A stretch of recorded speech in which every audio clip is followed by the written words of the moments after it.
تاسو د خپل موبایل د لاسه جیل ته هم تللی شئ که تاسو نان پی ټی آی والا موبایل استعمالوئ کوم چې د پی ټی آی نه رجسټر نه د بهر ملک نه راشي او دلته کې موږ په غلطه طریقه باندې رجسټر کوو نو د هغې د وجې نه تاسو جیل ته هم تللی شئ او په تاسو جرمانه هم لګېدی شي ځکه پی ټی آی والا چې دی نن سبا ډېره زیاته سختي به دې باندې راغستې ده. سختي دا راغستې چې کله تاسو خپل موبایل په 2 نمبر طریقه باندې رجسټر کوئ نو اکثر هغه یا هفته کار وکړي یا میاشت کار وکړي یا 2 میاشتې کار وکړي بند شي. د دې نه مخکې چې به تاسو رجسټر کو نو هغه به سره بندېدو نو لکه په کلونو چې دی هغې به کار کو و چې د هغو دا سختي راغستې ده دغه موبایل چې دی هغه بندی او هغه وایي که په دې کې څوک ونیولی شو نو هغه له به سزا هم ورکړی کېږي او جرمانه چې دی دا پې هم لګېدی شي. ډېرو دوکاندارانو چې دی د دې خلاف احتجاج هم کړی دی خو په هغې د بره باندې چې دی پی ټی آی والا خپله خبره چې د هغه نه واپس کوي. بل لا ځینې کسان دی هغه اکثر د بهر ملک نه موبایل راوړي نو په هغې کې د پی ټی آی والا غلطي سره د هغو دا غلطي ده چې هغه دلته کې دغه موبایل رجسټر کړي لکه په صحیح طریقه باندې هغه رجسټر کړي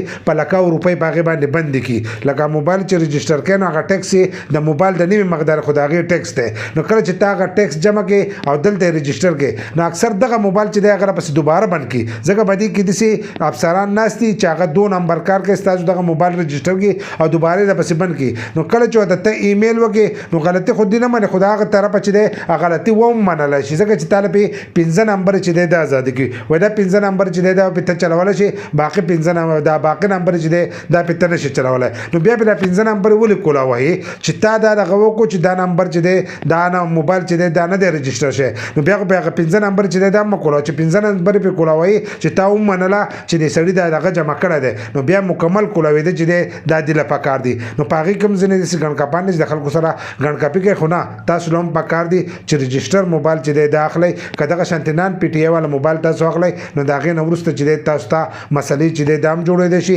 او هغو به دې باندې سختي راغستې تاسو به یې رجسټر کوئ هغه به له د هغې طرفه چې دی هغه به بندوي نو دا هغه د هغو له طرفه چې دی اپډیټ راغلو باید چې ستاسو سره شیر کړم نو تاسو هم کوشش وکړئ چې نان پی ټی آی والا موبایل چې دی دا نه استعمالوئ ځکه چې د هغې د وجې نه تاسو ته غټ غټ مشکلې چې دی دا هم راتلی شي او ستاسو کومه ډیټا چې دا هغه هم د دې د لاسه محفوظ نه وي.